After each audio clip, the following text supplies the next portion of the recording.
Hi guys, welcome to my channel, and today in this video we are going to discuss how to draw a control flow graph, and from that graph how we can calculate the cyclomatic complexity. Okay, so guys, before we start, now what is cyclomatic complexity? So guys, cyclomatic complexity is a software matrix which is used to measure the complexity of a program, okay, so that we can predict how much complex this program is and how easy it will be for us to test this program, and how easy it will be for us to maintain that program. So depending upon the value of the cyclomatic complexity. So it is a very important matrix for the software quality assurance. Okay. So basically it is a measure, okay, using which we calculate some value, and based upon some value we can find out whether this program is easy for us to test, easy for us to maintain, or it is complex for us to test or maintain. Okay. So guys, for the full video, all of you stay tuned.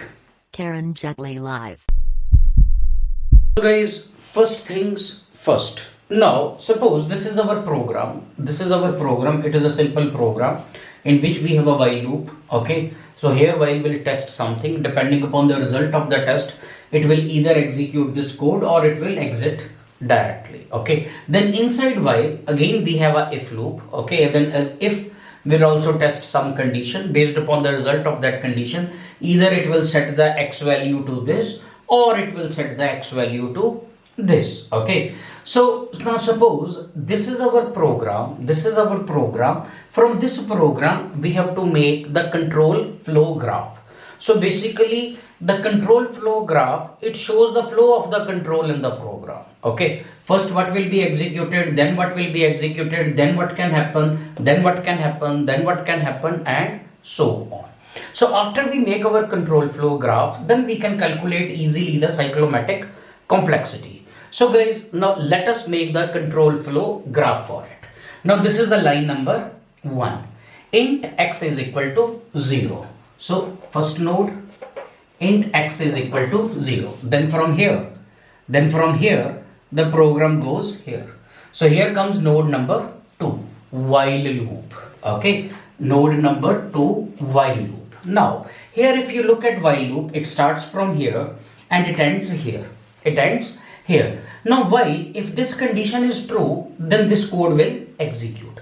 If this condition is not true, it is false, then the while loop will not execute. Directly we will come here. So what happens at number 2, we are going to test something. Now based upon the result of the test, either we will enter this program block or we will exit the loop. Okay, now if it is true, then where do we go? We go here. If it is false, then we come here directly. So then what is this? This is line number 8. Okay, I hope you understand up to here. Now here comes the if statement. At number 3 is the if statement. Now under if also we have two options. If this is true, if this condition is true, then we go to line number 4. Else, if this condition is false, we go to line number 6. Now, number 3, either we go to 4 or we go to 6. Now, whether if you go at 4, this is executed, you are going to skip all this part and you will come here and exit the loop, isn't it? Now if this condition is false, then you will skip all this part, you will come here and then you will exit the loop. So in either case, whether you go to 4 or you go to line number 6, you have to exit the loop. So where is the loop exit point? That is line number 7. Okay, now here is the loop. The loop means something which you keep on repeating.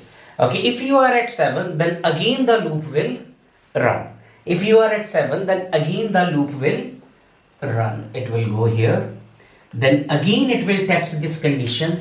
Okay, then again it will check the if and it will keep on running until this condition does not become false. When this condition becomes false, we come out of the loop and simply we do the last execution and we exit the program. Now guys, what do we get here is we get a control flow graph. Line number 1, while. If while is true, we go to if. Then if condition is true, we go to line number 4. If the condition is false, we go to 6. And from both 4 and 6, we exit the loop. We exit the loop and we go back to line number 2 and we keep on doing it until this condition becomes false. Ultimately, when it becomes false, we go to line number 8. We skip all this and we go to line number 8 and there we execute the last statement and end of it. So guys, what do we get here is, our control flow graph. So what do we get here is, we get here our control flow graph. Okay. Now using this graph, we can calculate the cyclomatic complexity. Now guys, here is our control flow graph. From here, we have to calculate the cyclomatic complexity. Now in this video, I am going to tell you 3 different ways to calculate the cyclomatic complexity. There is a 4th way also, using a matrix. Okay, so due to limitation of space, I am not covering it here. Okay, the first way of calculating is using the formula. So this is the formula to calculate the cyclomatic complexity, that is E minus N. What is E? Total number of edges. Okay, so how many edges are there? 1, 2, 3, 4, 5, 6, 7, 8.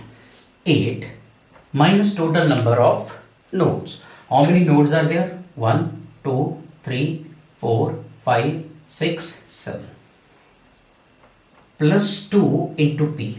Now what is a P? P is the total number of connected components. Okay. Now here all these nodes are connected to each other. So there is no independent or a separate node in this case. Okay. So there is one component fully which is connected to all the nodes. Okay. Now if we have another independent thing like this, okay, then how many components are there connected? Then 2. But in this case we have only 1. So connected component is 1. So connected component is 1, means all the nodes of this are connected to each other. There is no separate independent node or independent connected component other than this. So now let us use the formula. 8 minus 7 is 1. Okay, 2 into 1 is 2. So what is cyclomatic complexity for this? Is 3. Cyclomatic complexity for this is 3. Now another method, shortcut method. So what is shortcut method? In shortcut method they say count the total number of decision nodes. So what is a decision node? If statement, do loop, while loop, if statement, for loop, while loop, all the places where the program can decide. We call it as decision node. Now in our program, so how many were there? I deleted the program, but you can see. So one was while here. If while is true, we go here. So this is first decision node. Another one was if. So in our program, we had one while and one if. So total number of how many decision nodes are there? 2. 2 plus 1 gives you 3. So this is called as shortcut method. Simply in the program, if you have decision nodes, that is if, for, while, do while, switch case, count them. How many are there? Then plus 1 to it. In case of nested loops, one while inside another while. Okay, so then how many are there? 2. Okay, plus 1. So total. Now here is one decision branching. Here is one decision branching. So total how many decision nodes are there? 2. 2 plus 1 will gives you 3. So that is another way of calculating the cyclomatic complexity. The third way of calculating is calculate the total number of independent paths. Now what is an independent path? Independent path is a path in which always there is some new node. In which there is always some new node. Means it is different than previous paths. It is different than previous paths. Okay, now let me change the color. So let us find the independent path. So one path is we go from 1 to 2, 2 to 8, and here we end. What do we call it? Path 1. So what it is? 1, then 2, then 8. one independent path. Now what is another independent path? In which at least there is one new node. Okay, now 1 is old node, 2 is old node, but 3 is new node, 4 is new, 7 is new, then from 7 again we go to 2, then 2 to 8.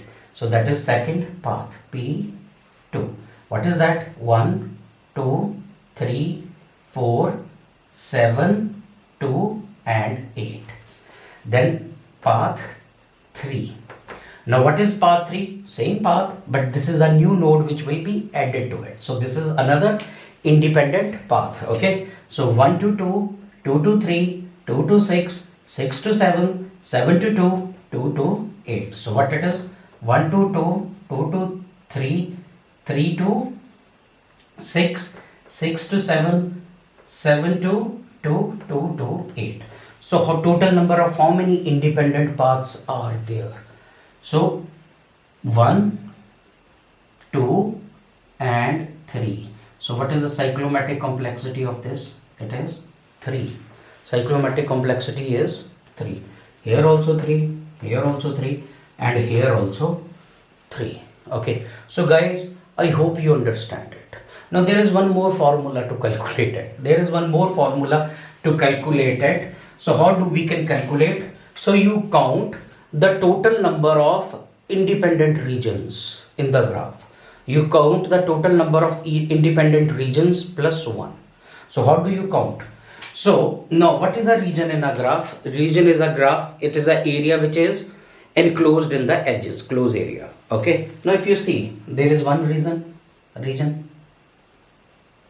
Now this is another region.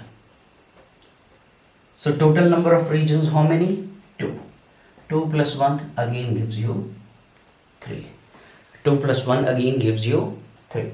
So guys, this is how you calculate a cyclomatic complexity from a graph. Okay. Now guys, the other part, as I told you, depending upon the complexity we can decide. Depending upon the complexity we can decide what type of program we are dealing with. So they say if complexity is between 1 to 9, then the program is easy to test and maintain. Means we can fix the problems easily. Now if it is between 9 to 20, if it is between 9 to 20, then the program is moderate, neither easy or very complex. Okay, if it is more than that, if it is more than 20, okay, then the program becomes complex, very difficult to test, very difficult to fix problems in it. So guys, I hope you understand it. I hope you understand it. And guys, that's all for today. And if you like my videos, please subscribe to my channel. And all of you, stay tuned. And thanks for watching.